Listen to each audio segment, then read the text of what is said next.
Hello friends, myself Suruchi Misra, lecturer civil engineering Hewett polytechnic.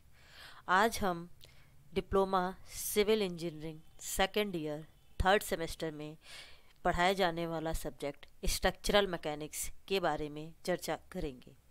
इसमें हमारा आज का जो टॉपिक है वो है प्रॉपर्टीज ऑफ मटेरियल। तो सबसे पहले हम देखेंगे कि हमारा स्ट्रक्चरल मैकेनिक्स क्या होता है। आफ्टर दैट जो भी हमारा स्ट्रक्चरल एलिमेंट्स होते हैं उसकी प्रॉपर्टी के बारे में हम डिस्कशन करेंगे वन बाय वन। उसकी फिजिकल प्रॉपर्टी, उसकी केमिकल प्रॉपर्टी, उसकी मैकेनिकल प्रॉपर्टी एंड उसकी डायमेंशनल प्रॉपर्टी। तो सबसे पहले जो है हम ये देखते हैं कि स्ट्रक्चरल मैकेनिक्स क्या होता है। स्ट्रक्चरल मैकेनिक्स को कई जगह हम मैकेनिक्स ऑफ मटेरियल्स के नाम से जानते हैं, कई जगह इसको स्ट्रेंथ ऑफ मटेरियल्स के नाम से भी जाना जाता है। इसमें हमारा जो मेन फोकस होता है, इसमें हम किसी भी सॉलिड ऑब्जेक्ट या मटेरियल्स की बिहेवियर के बारे में स्टडी करते हैं। वो जो बिहेवियर होता है वो बिहेवियर जनरली हमारा स्ट्रेस और स्ट्रेन से रिलेटेड होता है। तो हमारा जो भी हमारे स्ट्रेंथ ऑफ मटेरियल्स में जो है वेरियस टाइप्स के हमारे जो मेथड्स यूज किए जाते हैं स्ट्रेस और स्ट्रेन को कैलकुलेट करने के लिए किसी भी स्ट्रक्चरल मेंबर के लिए। वो स्ट्रक्चरल मेंबर हमारा बीम भी हो सकता है, कॉलम भी हो सकता है, सॉफ्ट भी हो सकता है या एनी अदर टाइप्स के मेंबर हो सकते हैं। तो जब भी हम स्ट्रक्चरल मैकेनिक्स पढ़ना स्टार्ट करते हैं तो सबसे पहले हमें ये पता होना चाहिए कि हमारा कोई भी एलिमेंट्स है, कोई भी आपका स्ट्रक्चरल एलिमेंट्स, कोई भी बॉडी है वो कितने टाइप्स की होती है। तो कोई भी हमारी स्ट्रक्चरल बॉडी जो होती है वो टू टाइप्स की होती है। एक हमारी होती है रिजिड बॉडी, सेकेंड हमारी होती है फ्लेक्सिबल बॉडी। तो सबसे पहले हम ये देखेंगे कि रिजिड बॉडी क्या होती है। एक रिजिड बॉडी वो होती है अगर उस बॉडी पे हम कोई भी एक्सटर्नल फोर्सेज अप्लाई करते हैं तो उसकी आपकी जो है बिहेवियर में कोई चेंजेज नहीं आते हैं। उसका हमारा जो भी ओरिजिनल आपकी अगर कोई बॉडी है उसकी ओरिजिनल जो भी लेंथ है, अगर उस बॉडीज़ पे हम लोड लगा रहे हैं तो उसका हमारा जो है बॉडी के बिहेवियर में कोई चेंजेस नहीं आ रहा है। लेकिन प्रैक्टिकली अगर हम देखें तो कोई भी आपका जो बॉडी होती है वो रिजिड बॉडी नहीं होती है। बट जब भी हम स्ट्रक्चरल एलिमेंट्स में क्वेश्चन को सॉल्व करते हैं, स्टडी करते हैं, तो हम एज्यूम कर लेते हैं कि ये बॉडी हमारी जो है रिजिड बॉडी है। नेक्स्ट हमारा होता है डिफॉर्मेबल बॉडी या फ्लेक्सिबल बॉडी। तो डिफॉर्मेबल बॉडी क्या होती है? डिफॉर्मेबल बॉडी को हम डिफाइन करते हैं व्हेन हम किसी भी बॉडी पे फोर्स लगाते हैं, लोड लगाते हैं, तो लोड लगाने से उसके हमारे बिहेवियर में चेंज आता है। वो बॉडी हमारी क्या होती है, जैसे ही लोड अप्लाई होता है उसमें हमारा क्या होता है, डिफॉर्मेशन हो जाती है। तो उस बॉडी को हम बोलते हैं डिफॉर्मेबल बॉडी।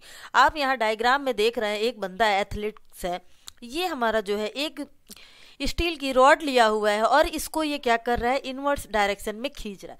जब इसको खींच रहा है तो पहले हमारी जो ये बॉडी थी वो स्ट्रेट थी और जैसे ही इस पे ये एक्सटर्नल फोर्स लगा रहा है तो बॉडी में हमारी जो है कुछ डिफॉर्मेशन आपकी हो गई है। बॉडी की हमारी जो शेप है वो हमारी चेंज हो गई है। अगेन अगर ये बंदा जो है इसको फिर से ये लोड लगाना छोड़ दे तो ये बॉडी हमारी क्या होगी, अगेन अपने ओरिजिनल पोजीशन में आ जाएगी। इसको हम किसी भी बॉडी की इलास्टिसिटी प्रॉपर्टी के नाम से भी जानते हैं। तो अब हमारा जो मेन फोकस है वो है कि मटेरियल की प्रॉपर्टी। हम यहाँ जो है डिस्कस कर रहे हैं स्ट्रक्चरल एलिमेंट्स के मटेरियल प्रॉपर्टी के बारे में। तो मटेरियल प्रॉपर्टी जब हम डिस्कस करें तो सबसे पहले हम ये देखेंगे कि हमारा जो भी आपका जो है इंजीनियरिंग मटेरियल्स होते हैं, इंजीनियरिंग मटेरियल्स की जब हम मैन्युफैक्चरिंग करते हैं तो वो हमारी डिपेंड करती है, जब जो भी बंदा उसे बनाता है तो हमें जो है उस मटेरियल्स की प्रॉपर्टी के बारे में नॉलेज होना चाहिए। सपोज करिए ये हमारी कोई भी मटेरियल स्टील की बॉडी है तो स्टील्स की हमारी क्या क्या प्रॉपर्टी है, स्टील्स की हमारा यंग मॉडुलस कितना है, स्टील की हमारी पॉइजन रेशियो क्या है, स्टील्स की आपकी डेंसिटी क्या है। तो ये सारी हमारी जो है मटेरियल की प्रॉपर्टी के बारे में अगर हम डील करते हैं तो उसको हम बोलते हैं मटेरियल प्रॉपर्टी। प्रॉपर्टी जो टर्म होता है ये आपकी जो होती है किसी भी मटेरियल की क्वालिटेटिव एंड क्वांटिटेटिव मेजर्स को अगर हम मेजर करते हैं, जब उस मटेरियल पर हम एक्सटर्नल लोड लगाते हैं, फोर्स लगाते हैं तो एंड टेम्परेचर देते हैं, तो इस वजह से हमारी उस मटेरियल्स की हमारी जो है बिहेवियर जो हम स्टडी करते हैं, ये वो बिहेवियर आपकी क्वालिटेटिव बिहेवियर भी हो सकती है या वो बिहेवियर हमारी क्वांटिटेटिव बिहेवियर भी हो सकती है। नाउ हमारा जो होता है range of property found in different classes of materials is very large. हमारे जो भी डिफरेंट मटेरियल्स होते हैं, उन डिफरेंट मटेरियल्स की हमारी जो भी प्रॉपर्टीज होती है वो बहुत लार्ज होती है। कई तरह की प्रॉपर्टी हम डिस्कस कर सकते हैं, जिसको जो रिक्वायरमेंट होती है। सपोज करिए हमें जो है कोई एक मटेरियल है, उसकी फिजिकल प्रॉपर्टी के बारे में डिस्कस करना है, तो हम उसकी फिजिकल प्रॉपर्टी के बारे में ओनली स्टडी करेंगे। कोई उसके केमिकल प्रॉपर्टी की किस किस मटेरियल केमिकल कंपोजिशन से वो हमारी मटेरियल्स मिलके बनी है, तो वो समवन इंटरेस्टेड है केमिकल प्रॉपर्टी स्टडी करने के लिए, तो वो केमिकल प्रॉपर्टी स्टडी करेगा। अगर किसी को उसकी मैकेनिकल प्रॉपर्टी चाहिए, जैसे कि हमारा स्टील है, तो स्टील्स की हम चाहते हैं कि उसकी कंप्रेसिव स्ट्रेंथ निकालना चाहते हैं, उसकी टेंसाइल स्ट्रेंथ निकालना चाहते हैं, स्टील्स की हम टफनेस निकालना चाहते हैं। तो अगर इस तरह की हम प्रॉपर्टी को स्टडी करते हैं, तो वो जो स्टडी करता है वो हमारी आ जाएगी मैकेनिकल प्रॉपर्टी के उसमें। अगर कोई बंदा इंटरेस्टेड है कि मटेरियल्स की डायमेंशनल प्रॉपर्टी, उसकी शेप क्या है, उसकी साइज क्या है, उसके बारे में स्टडी करना चाहता है, तो वो हमारा जो है पर्टिकुलर उस मटेरियल्स की डायमेंशनल प्रॉपर्टी की स्टडी के अंतर्गत आ जाएगा। नाउ जो भी हम मटेरियल्स का क्लासिफिकेशन करते हैं, तो क्लासिफिकेशन ऑफ मटेरियल्स जो होता है उसकी क्लासिफिकेशन होती है on the basis of their property. उस मटेरियल्स की क्या प्रॉपर्टी है उसके बेसिस पे हम मटेरियल का क्लासिफिकेशन करते हैं। तो सबसे पहले हमारी जो किसी भी मटेरियल्स की प्रॉपर्टी है जो होती है वो केमिकल प्रॉपर्टी होती है, किस किस केमिकल कंपोजिशन से मिल से हमारा मटेरियल बना है। नेक्स्ट हमारा होता है उस मटेरियल्स की फिजिकल प्रॉपर्टी। फिजिकल प्रॉपर्टी के अंतर्गत हमारी आ जाती है जो भी मटेरियल्स हम यूज कर रहे हैं उसकी डेंसिटी क्या है, उसकी थर्मल कंडक्टिविटी क्या है, उसका आपका कंबस्टिबिलिटी क्या है, उसकी कंडक्टिविटी क्या है, अगर इस तरह की उसकी एब्जॉर्प्शन कैपेसिटी क्या है, उसका साउंड ट्रांसमिशन क्या है। तो अगर इस तरह की हम प्रॉपर्टी को स्टडी करते हैं तो वो आती है हमारी उस मटेरियल्स की फिजिकल प्रॉपर्टी के अंतर्गत। अगर हम किसी भी थर्ड हमारा आता है mechanical property. Now mechanical property क्या होता है, अगर किसी भी पर्टिकुलर मटेरियल्स की हम स्ट्रेंथ के बारे में स्टडी करते हैं। स्ट्रेंथ हमारा क्या होता है, टेंसाइल स्ट्रेंथ भी हो सकता है, कंप्रेशन स्ट्रेंथ भी होता है, टॉर्जनल भी हो सकता है। तो अगर हम इस तरह की स्ट्रेंथ को हम स्टडी करते हैं या हम किसी मटेरियल की टफनेस फाइंड आउट करते हैं, उसकी स्टिफनेस निकालते हैं, मटेरियल की इलास्टिसिटी क्या है, उसकी प्लास्टिसिटी क्या है, उसकी डक्टिलिटी क्या है, वो मटेरियल्स की ब्रिटलनेस क्या है, उसकी हार्डनेस क्या है, तो ये जो भी हमारे मटेरियल्स की अगर हम इस तरह की प्रॉपर्टी की स्टडी करते हैं तो वो हमारी आती है उस मटेरियल्स की मैकेनिकल प्रॉपर्टी के अंतर्गत। अगर नेक्स्ट हमारा होता है डायमेंशनल प्रॉपर्टी। अगर हम किसी भी मटेरियल्स के शेप साइज के बारे में इंटरेस्टेड हैं तो अगर हम उसकी शेप और साइज को फाइंड आउट करते हैं तो वो उस मटेरियल्स की डायमेंशनल प्रॉपर्टी के अंतर्गत आती है। यहाँ हमारा जो है मेन फोकस जो है हम उस किसी भी स्ट्रक्चरल एलिमेंट्स की मैकेनिकल प्रॉपर्टी के बारे में डिस्कस करेंगे कि हमारा वन बाय वन उसके हमारे किसी भी अगर हमें कोई स्टील दे दिया गया तो स्टील्स की हम क्या क्या मैकेनिकल प्रॉपर्टी को निकाल सकते हैं। नाउ मैकेनिकल प्रॉपर्टी क्या होती है, the property of materials that determine its behaviour under applied force are known as mechanical property. अगर किसी भी मटेरियल की वो प्रॉपर्टी जो उस मटेरियल्स की बिहेवियर के बारे में हमें बताता है, अगर उस मटेरियल्स पे हम कोई भी फोर्स लगाते हैं तो फोर्स लगाने की वजह से उस मटेरियल्स के बिहेवियर में जो भी चेंजेज आते हैं, जो भी हमें प्रॉपर्टी मिलती है वो हमारी होती है उस मटेरियल्स की mechanical property. They are usually related to the elastic and plastic behaviour of the material. अब यहाँ हमारा दो टर्म आ रहा है, एक हमारा आ रहा है इलास्टिक और सेकेंड टर्म्स हमारा आ रहा है प्लास्टिक बिहेवियर। इलास्टिक बिहेवियर क्या होता है, अगर किसी भी मटेरियल्स पे हम एक्सटर्नल फोर्स लगा रहे हैं, वो फोर्स आपकी जो है टेंसाइल फोर्स भी हो सकती है, वो फोर्स हमारा जो है कंप्रेसिव फोर्स भी हो सकता है। तो हमारा फोर्स लगाने की वजह से हमारा जो है बॉडी में डिफॉर्मेशन होगा, but up to a certain limit. हमारी अगर हम फोर्स को इंक्रीज कर रहे हैं, धीरे धीरे स्लोली हम फोर्स को इंक्रीज कर रहे हैं तो हमारा बॉडी के डिफॉर्मेशन हमारा धीरे धीरे इंक्रीज होगा, लेकिन एक सर्टेन लिमिट्स तक हमारी क्या होगी, अगर हम लोड को रिमूव करते हैं और लोड को रिमूव करने के बाद से मटेरियल्स अपने पुनः ओरिजिनल पोजीशन में अगर आ जाती है, तो ये जो होती है उस मटेरियल्स की इलास्टिक बिहेवियर के अंतर्गत आती है।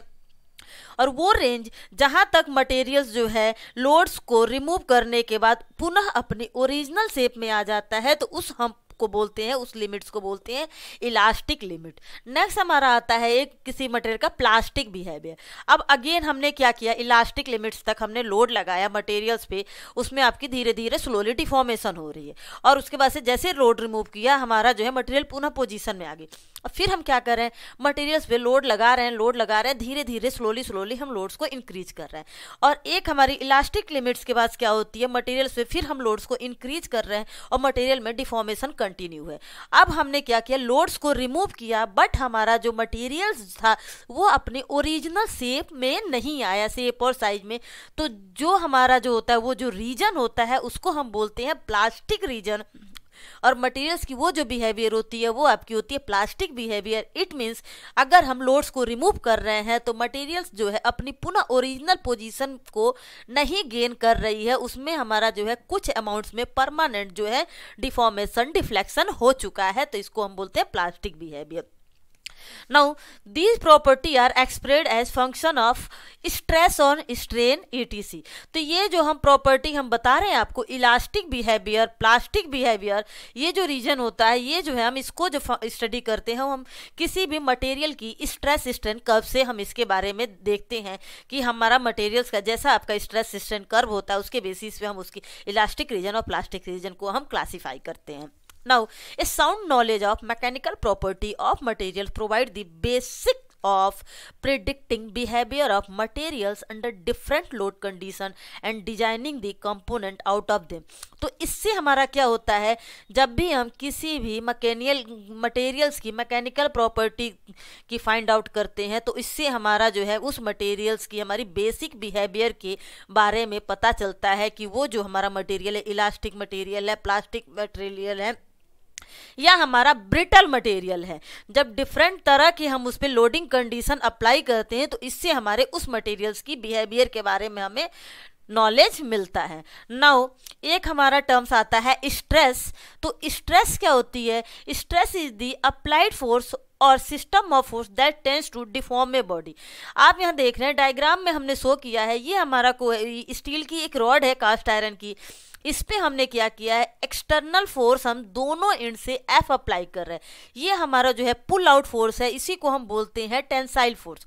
ये हमारी मटेरियल की क्रॉस सेक्शन है जिसे हमने ए नॉट से डिनोट किया है।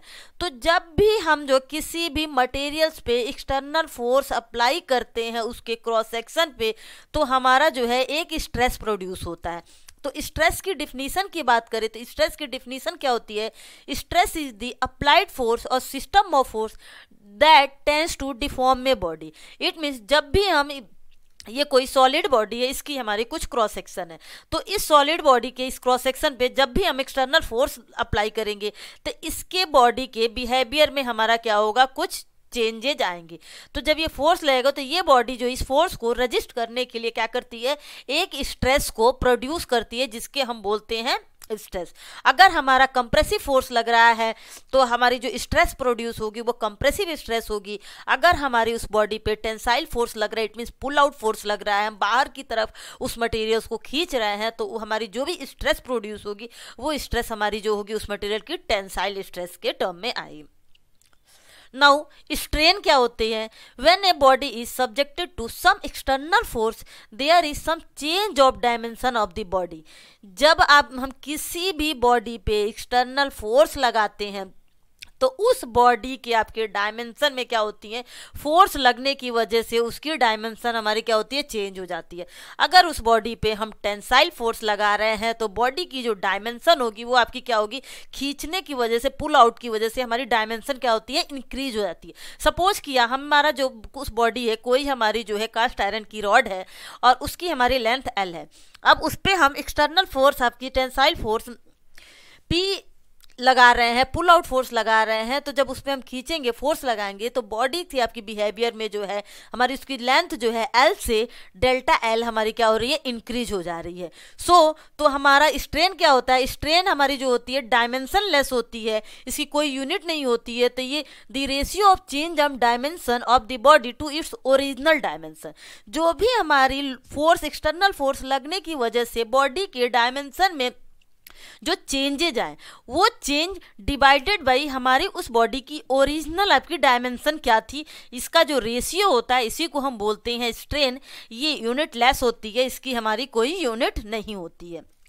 नाउ हम देखेंगे कि इलास्टिसिटी क्या होती है। इलास्टिसिटी हमारी क्या होती है, ये हमारी किसी भी मटेरियल्स की वो प्रॉपर्टी होती है, अगर हम उस मटेरियल्स पे फोर्स लगा रहे हैं तो फोर्स जब लगाएंगे किसी भी बॉडी पे तो उसमें आपकी डिफॉर्मेशन होगी, ये नेचुरली, तो उसका हमारा क्या होगा, शेप और साइज आपकी चेंज होगी। तो फोर्स लगाने की वजह से बॉडी हमारी डिफॉर्म हो रही है, और लेकिन बट जैसे भी हमने फोर्स को रिमूव किया, बॉडी अगेन हमारी ओरिजिनल शेप और साइज में अगर आ जाती है, तो इसको हम बोलते हैं elasticity. All solid show the property of elasticity. जितने भी हमारे सॉलिड मटेरियल्स होते हैं सब में आपकी इलास्टिसिटी प्रॉपर्टी आपकी होती है up to a certain limit. एक लिमिट तक फोर्स लगाने पे हमारी बॉडी डिफॉर्म हो रही है, और जैसे हमने फोर्स को रिमूव किया बॉडी अगेन अपनी ओरिजिनल पोजीशन में आ गई। आप यहाँ डायग्राम में हम देख रहे हैं, ये हमारी जो है कोई एक रॉड है, तो इस पे जो हम क्या कर रहे हैं, हम देख रहे हैं यहाँ पे एक एक्सटर्नल फोर्स लगा रहे हैं। तो जब इस पे हम एक्सटर्नल फोर्स लगाएंगे तो फोर्स लगाने की वजह से बॉडी की ओरिजिनल लेंथ हमारी ये है, और जैसे ही हम इसमें फोर्स लगा रहे हैं तो फोर्स लगाने से हमारी इसकी जो लेंथ है आप देख रहे हैं टेंसाइल फोर्स है, तो इसकी डायमेंशन हमारी क्या हो रही है, इंक्रीज हो जा रही है। अगर ये डायमेंशन हमारा इसमें जो डिफॉर्मेशन हो रहा है वो डेल्टा अमाउंट में हो रहा है। अगेन हमने क्या किया, थर्ड फिगर में लोड्स को रिमूव कर दिया। जब लोड्स को रिमूव किया तो अगेन ये बॉडी अपने ओरिजिनल पोजीशन, जो इसकी पहली पोजीशन थी, उस पोजीशन में आपकी रिटर्न हो गई। तो यहाँ पे हम इस कहेंगे इस मटेरियल की ये आपकी जो है इलास्टिसिटी को शो कर रहा है। इट मीन्स आप देख रहे हैं लोड वर्सेज हमारा जो होता है डिफॉर्मेशन के बीच हम एक कर्व प्लॉट करते हैं। लोड जैसे जैसे इंक्रीज कर रहे हैं बॉडी हमारी क्या हो रही है, डिफॉर्म हो रही है, और जैसे ही हम लोड्स को रिमूव करेंगे हमारी बॉडी अगेन आपकी जो है ओरिजिनल पोजीशन में आपकी आ जाएगी। तो लीनियर इलास्टिक क्या होता है, लोड जैसे जैसे बढ़ता है वैसे वैसे हमारी बॉडी जो है लोड के समानुपाती आपकी बॉडी जो है में डिफॉर्मेशन होता है। नॉन लीनियर इलास्टिसिटी क्या होती है कि हमारा लोड्स की अमाउंट जो है हम बहुत जरा सा इंक्रीज कर रहे हैं, बट हमारा जो उस बॉडी में डिफॉर्मेशन हो रहा है वो हमारी लोड के कंपेरिजन में आपकी ज्यादा हो रही है। बट आपकी क्या होती है, इसमें भी अगर हमने लोड्स को रिमूव किया तो बॉडी अपने ओरिजिनल शेप को गेन कर लेती है। नाउ यहाँ पे भी हम देख रहे हैं ये हमारी कोई एक स्प्रिंग है। बिफोर लोडिंग जो है स्प्रिंग की आपकी शेप ऐसी थी, और जैसे ही हमने इस स्प्रिंग पे क्या किया है, हम देख रहे हैं यहाँ पे हम इस स्प्रिंग पे कंप्रेसिव फोर्स अप्लाई कर रहे हैं। कंप्रेसिव फोर्स अप्लाई कर रहे हैं तो स्प्रिंग हमारी कंप्रेस हो रही है। अब हमने इसमें क्या किया, स्प्रिंग्स को फिर फोर्स को रिमूव कर दिया। फोर्स को रिमूव करने के बाद से स्प्रिंग अपनी पुनः ओरिजिनल शेप जो इसकी फर्स्ट वाली शेप थी उस लेंथ में हमारी आ गई। तो यहाँ पे जो है ये स्प्रिंग जो है इलास्टिक बिहेवियर को शो कर रहा है, ये हमारी स्प्रिंग की इलास्टिसिटी को शो कर रहा है। अगेन एक फिगर हमने और दिया है, ये हमारी कोई एक रॉड है, इसकी हमारी कोई क्रॉस सेक्शन है, और आप यहाँ देख रहे हैं कि इसकी ओरिजिनल लेंथ जो थी वो हमारी एल थी। अब नाउ इस स्प्रिंग पे हम क्या कर रहे हैं, एक्सटर्नल टेंसाइल फोर्स अप्लाई कर रहे हैं। जब हम टेंसाइल फोर्स अप्लाई करेंगे तो इसकी वजह से हमारी बॉडी में क्या होगी, टेंसाइल स्ट्रेस जनरेट होगी। स्ट्रेस क्या होती है, stress is the ratio of the force applied on any cross section. किसी भी क्रॉस सेक्शन पे जब हम फोर्स अप्लाई करते हैं तो P अपॉन A जो होता है वही हमारी उस बॉडी के लिए स्ट्रेस होती है। अब जब हम इस बॉडी पे टेंसाइल फोर्स अप्लाई करेंगे तो इसकी जो लेंथ है L से इस लेंथ में हमारी देख रहे हैं इंक्रीज हो गई, डेल्टा L अमाउंट जो है इतना हमारा लेंथ इंक्रीज हो गया। तो अगर हमसे पूछा जाता है कि हमारी स्ट्रेन क्या होगी, तो स्ट्रेन आपकी होती है change in length to its original length. It means जो डेल्टा एल अमाउंट हमारी जो है लेंथ में चेंज हो रही है, that delta L divided by this is the original length of the body. तो ये हमारी होगी डेल्टा एल बाई एल जो है इस बॉडी की स्ट्रेन को शो करेगा। अगर हम बात करें स्ट्रेस की, तो स्ट्रेस हमारी जो होती है बॉडी की, अगर आपकी क्रॉस सेक्शनल एरिया ए है और इस बॉडी पे हम फोर्स एफ अमाउंट में अप्लाई कर रहे हैं, तो जो स्ट्रेस होगा ये हमारी क्या होगी, फोर्स अपॉन एरिया। तो ये हमारी स्ट्रेस को एफ बाई ए से हम डिनोट करते हैं। नाउ यंग मॉडुलस की बात करें, यंग मॉडुलस अभी हम देखेंगे। यंग मॉडुलस क्या होती है, stress upon strain. Stress is directly proportional to strain, हमारी क्या होती है up to a certain limits, इसी को हम बोलते हैं हुक्स लॉ। तो जब stress is directly proportional to strain होता है तो हम इसको इस जो भी प्रोपोर्शनलिटी लिमिट्स को रिमूव करने के लिए एक कांस्टेंट को इंट्रोड्यूस करते हैं, उसको हम बोलते हैं ई, जिसे हम बोलते हैं यंग मॉडुलस। तो स्ट्रेस ही डायरेक्टली प्रोपोर्शनल टू स्ट्रेन होता है, तो ये हमारी प्रोपोर्शनलिटी लिमिट है ई। तो ई इक्वल टू हमारा हो जाएगा स्ट्रेस अपॉन स्ट्रेन, और हमने देखा स्ट्रेस इक्वल टू क्या होता है, फोर्स अपॉन एरिया, और स्ट्रेन इक्वल टू क्या होता है, change in length up to its original length. तो ई का फॉर्मूला जो है हम ये डिराइव कर लेते हैं। नाउ अब हमने मटेरियल की इलास्टिसिटी देख ली। अब हमारा सेकंड प्रॉपर्टी आपकी है प्लास्टिसिटी। किसी भी मटेरियल्स की प्लास्टिसिटी बिहेवियर क्या होती है, ये आपकी जो होती है, it is the ability of a solid material to undergo permanent deformation. एक कहने का तात्पर्य है कि अगर ये हमारी कोई एक बॉडी है और ये बॉडी आपकी जो है लोड लगने से पहले इसकी जो शेप है वो कुछ इस तरीके से, जब इस बॉडी पे हम एक्सटर्नल फोर्स एफ अप्लाई कर रहे हैं तो फोर्स अप्लाई करने के बाद से बॉडी में हमारी क्या होगी, स्ट्रेचेज होंगी, बॉडी हमारी खींचेगी। तो खींचने के बाद से क्या होगी, एक लिमिट्स तक तो क्या है हमारी बॉडी जो है, जो प्रीवियस हमने देखा इलास्टिसिटी, तो वहां तक अगर लोड्स को हम रिमूव करें तो बॉडी पुनः अपनी क्या होती है, ओरिजिनल शेप में आ जाती है। बट अगेन उस लिमिट्स के बियॉन्ड भी उस बॉडी पे हम फोर्स अप्लाई कर रहे हैं, एक्सटर्नल फोर्स अप्लाई कर रहे हैं, तो बॉडी के बिहेवियर में कुछ परमानेंट डिफॉर्मेशन हो जाता है। तो इसे हम बोलते हैं, पर आप देख रहे हैं यहाँ पे अगर हम खींचे तो ये हमारा जो बॉडी में डिफॉर्मेशन हुआ, ये हमारी elastic deformation plus plastic deformation, ये टोटल इतना अमाउंट है। थर्ड फिगर में हम देख रहे हैं इलास्टिक रीजन तक तो क्या होता है, बॉडी से लोड रिमूव करने के बाद से पुनः वो अपने पोजीशन में आ जाती है। लेकिन प्लास्टिक डिफॉर्मेशन क्या होता है, this is the permanent deformation of a body after removing of the load. It means अगर हम लोड्स को रिमूव कर रहे हैं उसके बियॉन्ड भी बॉडी जो है अपने ओरिजिनल शेप में नहीं आ रही है। तो बॉडी की ओरिजिनल शेप ये थी, और जब हमने इसको लोड को रिमूव कर दिया उसके बियॉन्ड भी आप देख रहे हैं इसमें कुछ डेल्टा अमाउंट में हमारी जो है परमानेंट डिफॉर्मेशन हो गई। तो ये जो डेल्टा होती है ये हमारी होती है प्लास्टिक डिफॉर्मेशन। नाउ नेक्स्ट हमारी प्रॉपर्टी होती है किसी भी मटेरियल्स की स्टिफनेस। वो मटेरियल हमारा कितना स्टिफ है। तो स्टिफनेस क्या होती है, the resistance of a material to elastic deformation और डिफ्लेक्शन इज कॉल्ड स्टिफनेस या रिजिडिटी। किसी भी मटेरियल्स की आपकी जो इलास्टिक डिफॉर्मेशन होती है, इलास्टिक डिफॉर्मेशन क्या होगी, लोड लगाया डिफॉर्मेशन हुआ, लोड रिमूव किया डिफॉर्मेशन हमारे जो है खत्म हो गई, मटेरियल अपने पुनः ओरिजिनल पोजीशन में आ गई। तो इट मीन्स हम कहते हैं कि ये मटेरियल हमारी जो है इतनी स्टिफ है, इतनी लचीली, अगर इतना तक इसे हम लोड लगाएंगे, फोर्स दे रहे हैं तो ये हमारा डिफॉर्मेशन हो रहा है और लोड्स को रिमूव कर दे रहे हैं तो बॉडी हमारी पुनः ओरिजिनल शेप में आ रही है, उसमें हमारा जो है कोई भी परमानेंट चेंजेस नहीं होते हैं। आपकी ए material which suffer slight deformation undergo has a high degree of stiffness. अगर कोई भी मटेरियल्स है उसमें हमारा जो है स्लाइटली डिफॉर्मेशन होता है तो उस मटेरियल्स की आपकी जो स्टिफनेस होती है वो हमारी बहुत ज़्यादा होती है, वो बहुत ज़्यादा स्टिफ होता है या हमारी रिजिड होती है। जैसे कि एग्जाम्पल के तौर पे हम देख सकते हैं स्टील की बीम। स्टील बीम जो होती है मोर स्टीफर या मोर रिजिड देन एल्युमिनियम बीम।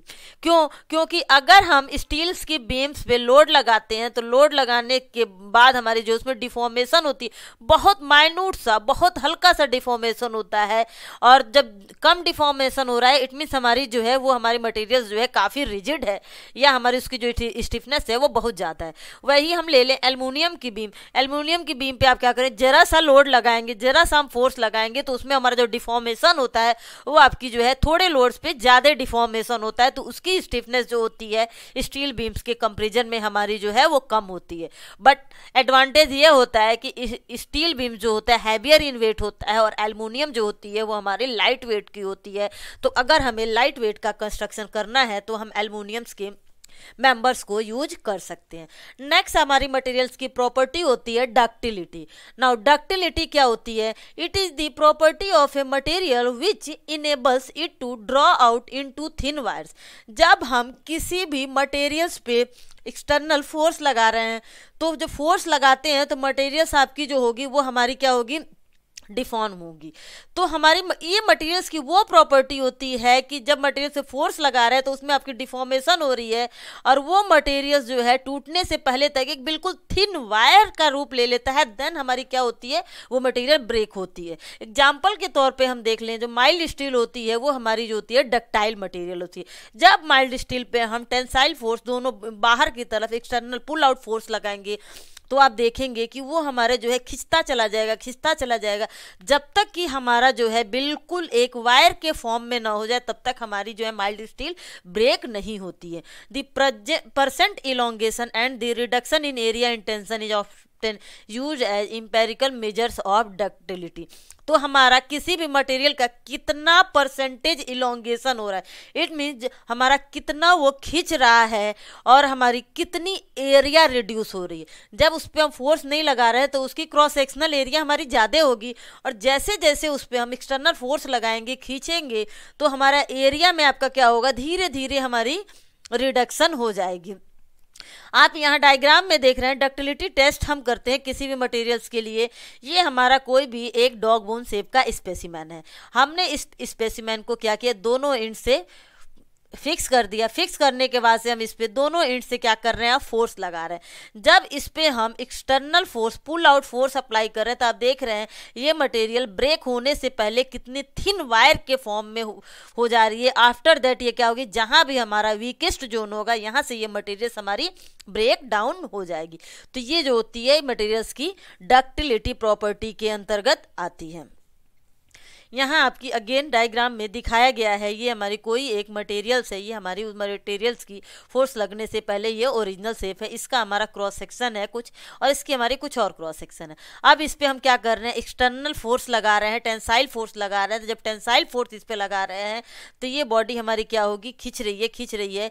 तो जितना आप देख रहे हैं जहाँ से ये ब्रेक होने से पहले जब ये बिल्कुल थिन फॉर्म में हमारी हो जा रही है, आफ्टर दैट हमारी क्या होती है? ये ब्रेक होती है।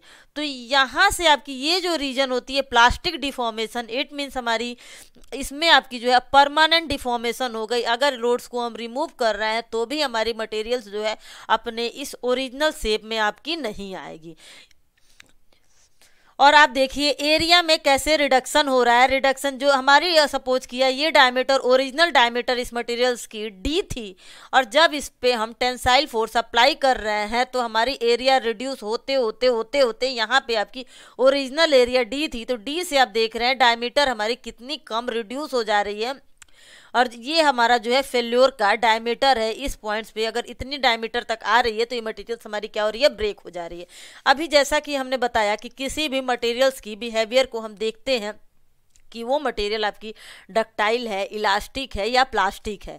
तो इसके लिए हम उस स्ट्रेस स्ट्रेन कर्व को प्लॉट करते हैं। स्ट्रेस स्ट्रेन कर्व में हमारा जो होता है, जब हम उस मटेरियल्स पे लोड लगाएंगे तो लोड लगाने के साथ से हमारा क्या होता है? मटेरियल्स में डिफॉर्मेशन स्टार्ट होता है, but up to the certain limit, जहाँ तक आपका ये स्ट्रेट लाइन होता है यहाँ तक क्या होता है? लोड्स हम लगाते हैं तो मटेरियल्स में डिफॉर्मेशन हो रहा है। लोड्स को रिमूव जैसे ही किया मटेरियल पुनः अपनी ये हमारी जीरो अगर ओरिजिनल पोजीशन है तो इस ओरिजिनल पोजीशन पे मटेरियल्स आ जाती है। तो ये जो रीजन होता है इसको हम बोलते हैं इलास्टिक रीजन। और उसके बाद से फिर क्या किया हमने? फोर्स को अगेन इंक्रीज किया। जैसे जैसे हम स्ट्रेस को इंक्रीज कर रहे हैं तो अब मटेरियल्स में आप देख रहे हैं जरा सी अमाउंट में स्ट्रेस को इंक्रीज करने पे, लोड को इंक्रीज करने पे जो मटेरियल में जो डिफॉर्मेशन हो रहा है वो हमारी लार्ज अमाउंट में डिफॉर्मेशन हो रहा है। और फिर सडनली हम क्या करते हैं? फिर से लोड्स को इंक्रीज करते हैं तो जो डिफॉर्मेशन होती है वो आपकी फिर से हमारे यहाँ तक आते आते मटेरियल्स आपकी ब्रेक हो जाती है। तो ये जो रीजन होता है जहाँ से मटेरियल्स में हमारी डिफॉर्मेशन शुरू हो जाती है, परमानेंट डिफॉर्मेशन, तो यही आपकी होती है डक्टिलिटी रीजन होती है। अब जहाँ पे हमारी बिल्कुल थिन वायर में हो गई, सपोज किया यहाँ तक लोड लगाया हमने और सडनली हमारा जो है ये थिन वायर फॉर्म में हो गया, तो यहाँ पे हमारी मटेरियल्स जो फेल हो गई, तो ये आपकी होती है फेल्योर रीजन। आगे हम देखेंगे स्ट्रेस स्ट्रेन कर्व के बारे में, डिफरेंट टाइप्स के मटेरियल्स के लिए आपका स्ट्रेस स्ट्रेन कर्व कैसा होता है। नेक्स्ट हमारी किसी मटेरियल्स की प्रॉपर्टी होती है मेलाबिलिटी। मेलाबिलिटी क्या होती है? It is the property of a material in which its ability to be flattened into thin sheet without cracking by hot या कोल्ड वर्किंग। अगर कोई भी मटेरियल्स पे हम जो है लोड लगा रहे हैं, तो फोर्स लगा रहे हैं, तो वो आपकी जो है बिना क्रैक हुए एक पतले सीट के फॉर्म में अगर आ जाती है, तो उसको हम बोलते हैं उस मटेरियल्स की मेलाबिलिटी प्रॉपर्टी। अब उस मटेरियल से जो फोर्स होता है वो आपका हॉट रीजन में भी हो सकता है, हॉट भी लगा, गर्म करके भी, या हम ठंडे में ही लगा सकते हैं। जैसा कि आप एक डायग्राम में देख रहे हैं, ये हमारा जो है गोल्ड का कोई एक टुकड़ा है। अब इस गोल्ड के एक टुकड़े पे हम इस पे लोहे के हैमर से हम धीरे धीरे धीरे धीरे क्या कर रहे हैं, फोर्स को अप्लाई कर रहे हैं। कंप्रेसिव फोर्स इस पे जैसे जैसे लगा रहे हैं, तो हमारी पहले मटेरियल की शेप और साइज ऐसी थी और आपकी मटेरियल बिना ब्रेक हुए यहाँ पे एक थिन सीट के रूप में हमारी मिल जाती है। तो ये हमारी जो है इस मटेरियल्स की मेलाबिलिटी प्रॉपर्टी है। एग्जाम्पल के लिए, lead can be readily rolled and hammered into thin sheet but can be drawn into wire. जो भी हमारा लेड होता है वो आपकी जो है इजीली हमारी क्या होती है, जब हैमर से उस पर पुट करते हैं, पीटते हैं, तो वो आपकी रोल्ड सीट में या और पतली सीट में हमारी आ जाती है। जैसे कि आप देख रहे हैं गोल्ड जो होता है, सोना जो होता है, वो हमारी मोस्ट मेलाएबल मेटल होता है, क्योंकि इसको आप जो है कितना भी इस पर फोर्स लगा के इसको जितनी पतली थिन में आप इसको कन्वर्ट करना चाहें, ये हमारी उस पतली थिन में कन्वर्ट हो जाती है। नेक्स्ट अगर हम कंपेयर करते हैं, क्योंकि आपने देखा डक्टिलिटी और मेलाबिलिटी जो है प्रॉपर्टी ऑलमोस्ट हमारी क्या है, सेम है। डक्टिलिटी में भी हम क्या कर रहे हैं, मटेरियल्स पे फोर्स लगा रहे हैं, लोड लगा रहे हैं, तो लोड लगाने से हमारी मटेरियल्स क्या हो रही है, एक हमारी पतली थिन वायर के रूप में फॉर्म होके देन वो ब्रेक हो रही है। और मेलाबिलिटी में हम क्या कर रहे हैं, उसमें भी हम मटेरियल्स पे क्या कर रहे हैं, फोर्स को अप्लाई कर रहे हैं, तो मटेरियल हमारी क्या हो रही है, विदाउट ब्रेक हुए एक हमारी पतली थिन सीट के रूप में हमें मिल रही है। तो दोनों जो हैं आपकी फ्रीक्वेंटली यूज होते हैं, इंटरचेंजली मेनी टाइम्स। ये हमारी जो होती है ऑलमोस्ट आपकी जो डक्टिलिटी जो होती है वो किसी भी मटेरियल की टेंसाइल क्वांटिटी होती है, लेकिन जबकि हम मेलाबिलिटी की बात करें तो वो हमारी किसी भी मटेरियल की कंप्रेसिव क्वालिटी होती है। टेंसाइल में आप देख रहे हैं, डक्टिलिटी में हम क्या कर रहे हैं, कोई हमारा जो है वायर है तो उसको हम बाहर की तरफ खींच रहे हैं, टेंसाइल फोर्स लगा रहे हैं, देन वो आपका क्या हो रहा है, थिन वायर के रूप में फॉर्म होके ब्रेक हो रहा है। तो ये हमारी टेंसाइल क्वालिटी हो गई। और मेलाबिलिटी में हमने क्या किया, हमने उसको हैमर के थ्रू पिटा, तो इसका मतलब क्या है, हम उस पर कंप्रेसिव फोर्स को अप्लाई कर रहे हैं, तो वो आपकी हो गई उस मटेरियल्स की मेलाबिलिटी प्रॉपर्टी। दोनों हमारे चीज़ें एक ही हैं, बट हमारा जो है दोनों में ही हमारी मटेरियल्स को हम क्या कर रहे हैं, फोर्स अप्लाई कर रहे हैं और उसको थिन वायर के रूप में उसको कन्वर्ट कर रहे हैं। But only the difference is that ductility is a tensile quantity and malleability is the compressive quality. Now next हमारी मटेरियल्स की प्रॉपर्टी होती है रिजिलेंस। अब रिजिलेंस क्या होती है, ये हमारी होती है, it is the capacity of a material to absorb energy elastically. ये हमारी किसी भी मटेरियल्स की वो प्रॉपर्टी होती है जिसमें हमारी मटेरियल्स जो है कितनी एनर्जी को एब्जॉर्ब कर रहा है। The maximum energy which can be stored in a body up to elastic limit is called the proof resilience. अगर हम किसी भी मटेरियल्स पे लोड अप्लाई कर रहे हैं और लोड अप्लाई करने के जब लोड लगाएंगे, फोर्स लगाएंगे, तो उसमें हमारा क्या होगा, कुछ एनर्जी स्टोर होगी जो हमारी इलास्टिक लिमिट होती है। तो अगर वो मटेरियल हमारी इलास्टिक लिमिट तक जितना भी एनर्जी स्टोर करता है, उस एनर्जी को हम बोलते हैं proof resilience. And the proof resilience per unit volume is called the modulus of resilience. The quantity gives capacity of the materials to bear shock and vibration. तो ये जो हम क्वांटिटी कह रहे हैं, ये क्वांटिटी हमारी क्या होती है, मटेरियल्स की कैपेसिटी होती है कि अगर उस मटेरियल्स पे शॉक दे रहे हैं सडनली या हम उस पर वाइब्रेशन दे रहे हैं तो वो हमारी कितनी एनर्जी को स्टोर कर रहे हैं। यहाँ आप देख रहे हैं कोई एक हमारी स्प्रिंग है, स्प्रिंग के ऊपर हम क्या किए हैं, एक टेबल लगा हुआ है। अब हम क्या कर रहे हैं, इस मटेरियल्स को हम सडनली क्या करेंगे, इस पे रखेंगे तो आपकी ये मटेरियल्स तो हमारी जैसे ही हम इस पे पुट आउट करेंगे तो हमारा क्या होगा, वाइब्रेशन होगा। तो हमारे उस वाइब्रेशन को रोकने के लिए हमारी जो मटेरियल है जितना भी एनर्जी अपने अंदर स्टोर कर रही है वही हमारी क्या होती है, रेजिलेंस होती है। नेक्स्ट हमारी मटेरियल्स की प्रॉपर्टी होती है हार्डनेस। हार्डनेस क्या होती है, ये हमारी किसी भी मटेरियल्स की फंडामेंटल प्रॉपर्टी होती है which is closely related to strength. अगर हम स्ट्रेंथ की बात करें तो ये हमारी स्ट्रेंथ से बिल्कुल आपकी रिलेटेड होती है। जब हम किसी भी मटेरियल्स पे क्या करें, हार्डनेस वो प्रॉपर्टी होती है कि अगर हम मटेरियल पे नेल से स्क्रैच कर रहे हैं, आपको कट कर रहे हैं, आइडेंटिफाई पेंट्रेशन से हमारी उस पर स्क्रैच मार्क ना पड़े तो इससे हम कहते हैं कि ये मटेरियल हमारी इतनी हार्ड है। हार्डनेस के लिए हमारे कुछ डिफरेंट टेस्ट हैं जिसके थ्रू हम उस मटेरियल्स की, किसी भी मटेरियल्स की हार्डनेस को फाइंड आउट करते हैं। ये जो है हम टेस्टिंग ऑफ द मटेरियल्स जो है नेक्स्ट लेक्चर में डिस्कस करेंगे कि हमारे जो है कौन कौन सी टेस्टिंग होती हैं। जो भी हम ये मटेरियल्स की मैकेनिकल प्रॉपर्टी को स्टडी कर रहे हैं तो मटेरियल्स की मैकेनिकल प्रॉपर्टी को फाइंड आउट करने के लिए what are the different tests conducted to find out the property of a material. अब हार्डनेस आप देख रहे हैं मिनरल और मिनरल, हमने क्या किया, चाकू से कोई हमारी मिनरल है और हमने स्क्रैच मार्क करना शुरू किया तो अगर हमारी उस पर स्क्रैच मार्क आ गई तो इससे हमारा पता चलता है कि ये मटेरियल हमारी कितनी हार्ड है।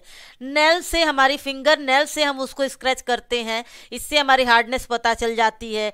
ग्लास है, ग्लास से हमने क्या किया, स्क्रैच करके देखा तो इससे हमारी जो है डिफरेंट टाइप्स के हम जो है टेस्ट कर सकते हैं। जो फिजिकल आपकी जो है ऐसे भी हम टेस्ट कर सकते हैं। और कुछ हमारे जो है ऑपरेटर्स भी होते हैं, इक्विपमेंट्स होते हैं, जिस इक्विपमेंट्स के हेल्प से भी हम कुछ मटेरियल्स की हार्डनेस को फाइंड आउट करते हैं। कुछ मटेरियल्स हैं जैसे उनकी हार्डनेस है, रबड़ है, उस पर स्क्रैच करके आप उसके हार्डनेस देख सकते हैं कि वो कितना हार्ड स्क्रैच मार्क पड़ जाता है। ग्लास है, ग्लास पे अगर जो है हम किसी भी चीज़ से स्क्रैच करें तो उस पर आपकी स्क्रैच फाइंड आउट पड़ जाती है। आप स्टील ले लीजिए, स्टील पे स्क्रैच करिए तो जल्दी उस पर स्क्रैच नहीं आता है, तो इससे पता चलता है कि उस मटेरियल्स की हमारी हार्डनेस कितनी है। नेक्स्ट हमारी होती है ब्रिटलनेस। ब्रिटलनेस क्या होती है किसी मटेरियल्स की, ये भी हमारी मटेरियल्स की प्रॉपर्टी होती है। ये हमारी किसी भी मटेरियल्स की वो प्रॉपर्टी होती है जिसमें वो मटेरियल हमारी जो है ब्रेक हो जाती है विदाउट मच परमानेंट डिस्ट्रॉयशन। हमारी मटेरियल जो है ज़्यादा डिस्ट्रॉय होने से पहले ही ब्रेक हो गई। हमने उस मटेरियल्स पे लोड लगाया और वो मटेरियल जो है हमारी उसमें ज़्यादा डिफॉर्मेशन नहीं हुआ, थोड़े ही डिफॉर्मेशन पे हमारी क्या हुई, जहाँ वीकेस्ट जोन हुआ मटेरियल्स हमारी टूट गई। तो आपकी ये हमारी मटेरियल्स की ब्रिटलनेस प्रॉपर्टी, जैसे नॉन डक्टाइल मटेरियल जो है is consider to be brittle material. जो हमारे नॉन डक्टाइल, डक्टिलिटी क्या होती है, मटेरियल्स पे जब हम लोड अप्लाई कर रहे हैं तो मटेरियल जितना खींच सकता है उतना खींच रहा है, और जब वो एक थिन वायर के फॉर्म में हो जा रहा है देन वो ब्रेक हो रहा है तो उसको हम बोलते हैं उस मटेरियल की डक्टाइल प्रॉपर्टी। बट जो ब्रिटलनेस प्रॉपर्टी होती है, अगर हम मटेरियल्स पे लोड लगा रहे हैं और लोड लगाने से मटेरियल्स हमारी जो है थोड़ा सा लोड लेती है, डिफॉर्मेशन होता है, उसके बाद से हमारी सडन ब्रेक हो जाती है। जैसे कि बात करें ग्लास, शीशा होता है, आपने शीशा पे देखा होगा, अगर शीशे पे हम लोड लगा रहे हैं तो शीशे में आपकी जो है डिफॉर्मेशन ज़्यादा नहीं होती है, वो हमारा सडनली क्या होता है, ब्रेक डाउन होता है। सिमिलरली हमारा कास्ट आयरन होता है, कास्ट आयरन जो है ये भी हमारा जो है ज़्यादा आपकी खींच नहीं पाती है, सडनली हमारी टूट जाती है। यहाँ एग्जाम्पल में आपको दिखाया गया है, ये हमारी कोई एक मटेरियल है तो इस मटेरियल से हम क्या कर रहे हैं, टेंसाइल फोर्स को अप्लाई कर रहे हैं दोनों ही एंड से। तो जब दोनों एंड से हम इस मटेरियल पे टेंसाइल फोर्स अप्लाई कर रहे हैं, इस मटेरियल को खींच रहे हैं, तो खींचने में आप देख रहे हैं कि ये हमारी जो है जितना खींच सकती है खींच रही है, इसकी डायमेंशन चेंज हो रही है। आफ्टर दैट ये हमारा जो है यहाँ से वीकेस्ट जोन मिला, यहाँ से ये हमारी ब्रेक डाउन हो गई। सेकंड फिगर में आप देख रहे हैं सेम मटेरियल है और इस पे हम सेम टेंसाइल फोर्स अप्लाई कर रहे हैं, सेम टेंसाइल फोर्स अप्लाई कर रहे हैं। ये मटेरियल जो है इसकी क्रॉस सेक्शन में कोई चेंजेस नहीं आ रहा है, बट जैसे ही हमने लोड लगाया थोड़ी देर बाद ये क्या हुई, मटेरियल्स हमारी जो है ब्रेक डाउन हो गई, इट मीन्स हमारा जो है ये मटेरियल जो है आपकी नॉन डक्टाइल मटेरियल है और ये हमारी जो मटेरियल है ये आपकी डक्टाइल मटेरियल है। इससे हम समझ सकते हैं कि डक्टिलिटी क्या होती है और ब्रिटलनेस किसी मटेरियल्स की क्या होती है। यहाँ डायग्राम में भी आपको दिखाया गया हुआ है, एक्स एक्सिस पे हमने टेम्परेचर और वाई एक्सिस पे एनर्जी एब्जॉर्ब ऑन कॉम्पैक्ट। जब भी हम किसी मटेरियल्स पे कॉम्पैक्ट लोड लगाते हैं तो इस वजह से हमारी जो है आपके उस मटेरियल में क्या चेंज होता है। तो एनर्जी वर्सेस जो है हम टेम्परेचर के बीच एक ग्राफ प्लॉट कर रहे हैं किसी भी मटेरियल्स के लिए। तो जब हम जैसे जैसे एनर्जी को इंक्रीज कर रहे हैं, आपका जो देख रहे हैं यहाँ पे टेम्परेचर बढ़ने के साथ साथ हमारी जो है एनर्जी बढ़ने के साथ साथ धीरे धीरे हमारा टेम्परेचर बढ़ रहा है, मटेरियल्स आपकी जो है टॉलरेट कर रही है, एनर्जी एब्जॉर्ब कर रही है।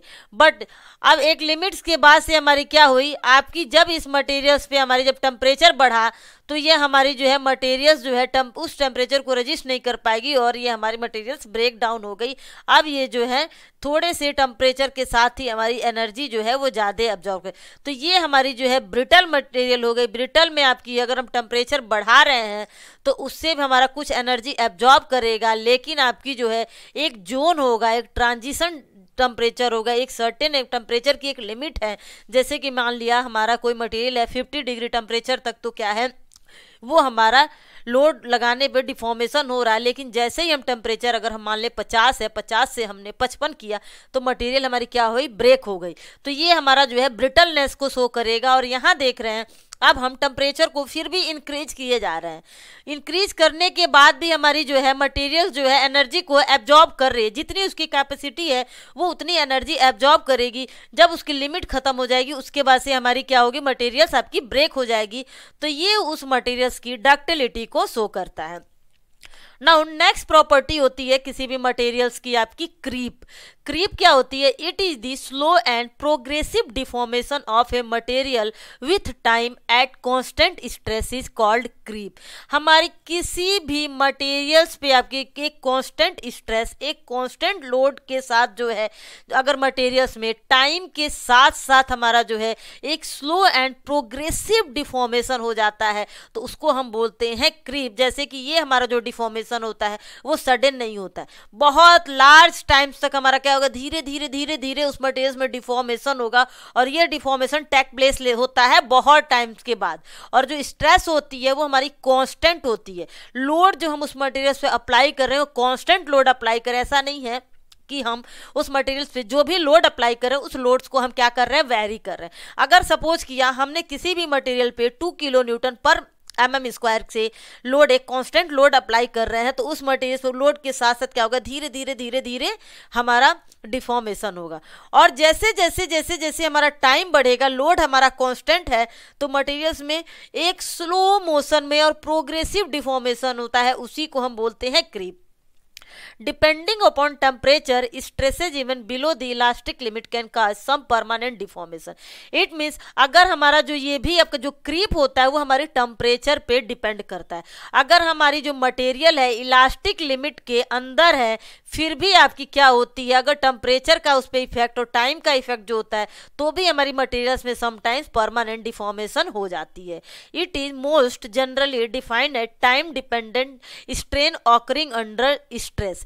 ये हमारा जो होता है मेनली आपका टाइम डिपेंडेंट फिनोमिना होता है, जिसमें आपका जो है टाइम जो होता है मेन रोल हमारा प्ले करता है। यहाँ आप देख रहे हैं कोई एक मटेरियल्स है हमारी है जिसपे हम एक कांस्टेंट फोर्स अप्लाई कर रहे हैं इस मटेरियल्स के दोनों एंड पे, और यहाँ हमने क्या किया, इस मटेरियल्स के दोनों तरफ एक हीटिंग एलिमेंट्स को रख रखा है।